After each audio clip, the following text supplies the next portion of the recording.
চারদিকে শুধুমাত্র কান্নার রোল।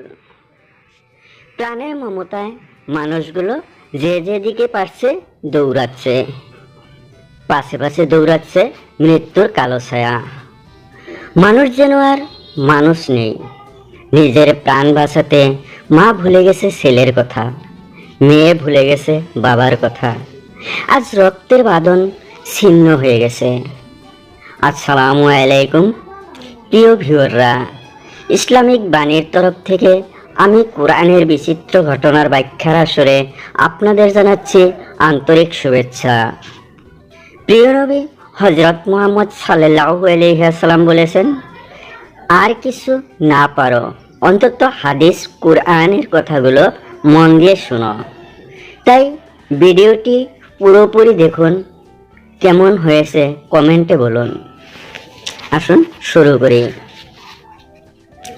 পৃথিবীতে যখনই পাপের সীমানা পার হয়েছে তখনই আল্লাহ তাআলা একজন করে নবী পাঠিয়েছেন। তেমনি হযরত নূহ আলাইহিস সালাম প্রাচীন নবীদের একজন। কুরআনের হযরত নূহ আলাইহিস সালামের আলোচনা ৪২ জায়গায় এসেছে। মানব জাতিকে এক আল্লাহর আহ্বান জানিয়ে তিনি বলেছিলেন, তোমরা শুধু এক আল্লাহর ইবাদত করো এবং আমার কথা মানো, আল্লাহ তোমাদের গুনাহ মাফ করে দেবেন। আল্লাহ নূহ আলাইহিস সালামকে জানিয়ে দিলেন, তোমরা জাতির যেসব লোক ঈমান এনেছে তাদের ছাড়া অন্য কেউ আর ঈমান আনবে না। এ নিয়ে তুমি কোনো দুঃখ করো না, তুমি একটি নৌকা বানাও। হযরত নূহ আলাইহিস সালাম আল্লাহর আদেশ মেনে একটি বিরাট নৌকা বানাতে শুরু করলেন। হযরত আদম আলাইহিস সালামের সন্তানেরা ধীরে ধীরে আল্লাহর কথা ভুলে যেতে চলেছেন। যে মহান আল্লাহ তাদের সৃষ্টি ও প্রতিপালন করেছেন তার স্মরণ থেকে তারা বিমুখ হতে লাগল। শয়তানের প্ররোচনায় তারা পৌতনিক হয়ে উঠতে শুরু করল। এক আল্লাহকে বাদ দিয়ে কল্পিত দেবদেবীর উপাসনা করতে লাগলো। আল্লাহ অপরিসীম দয়ালু, তাই তিনি মানব জাতির কল্যাণের জন্য হযরত নূহ আলাইহিস সালামকে নবী বানিয়ে প্রেরণ করেছিলেন। কিন্তু লোকেরা হযরত নূহ আলাইহিস সালামের কথায় কর্ণপাত করল না। কিন্তু তিনি মনোবল না হারিয়ে তাদের বোঝাতে লাগলেন, আল্লাহর কাছে ক্ষমা চাও, নিশ্চয় তিনি বড় ক্ষমাশীল। তিনি তোমাদের উপর আকাশ থেকে বৃষ্টি বর্ষণ করেন, ফলে তোমরা ফসল উৎপন্ন করতে পারো, আর সে ফসল দিয়ে তোমরা বড় বড় বাগান সাজাতে পারো। আল্লাহ পানি দিয়ে তোমাদের পৃথিবীতে নদ নদী তৈরি করে দিয়েছেন। তিনি তোমাদের সন্তান সন্ততি এবং ধন সম্পদ দান করেন। তোমাদের কি হলো যে তোমরা সে আল্লাহকে মানছ না, অথচ তিনি তোমাদেরকে মাটি থেকে সৃষ্টি করেছেন এবং অবশেষে একদিন তোমরা এই মাটিতেই মিশে যাবে। কিয়ামতের দিন এই মাটি থেকেই তিনি পুনরায় তোমাদেরকে উঠাবেন।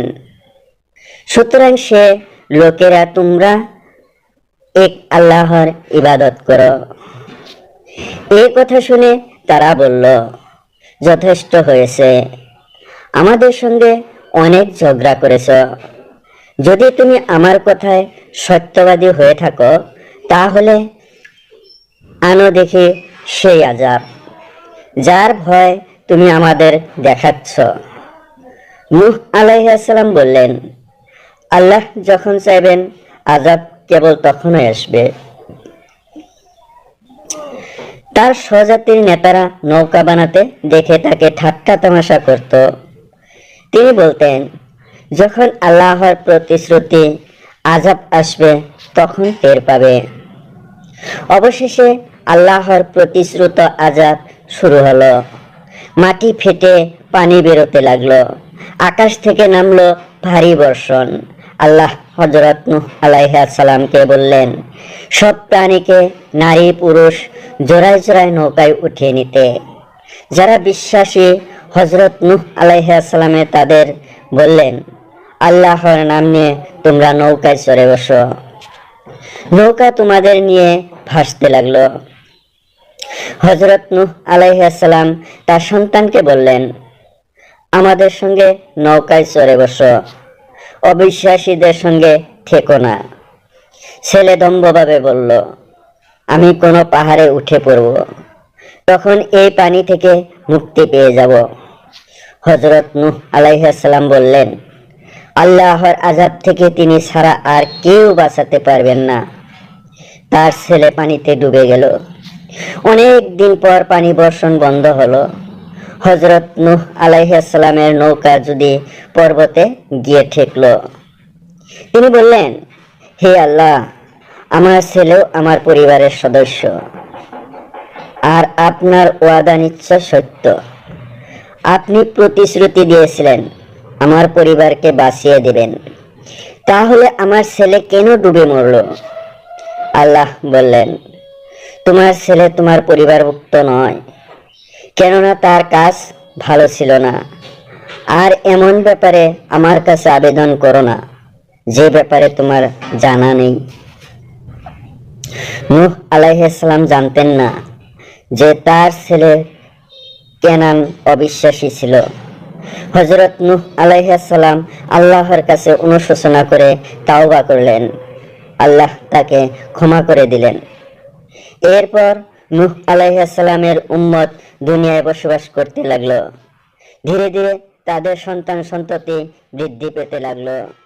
তারা সবাই আল্লাহর অনুগত্য করে চলল।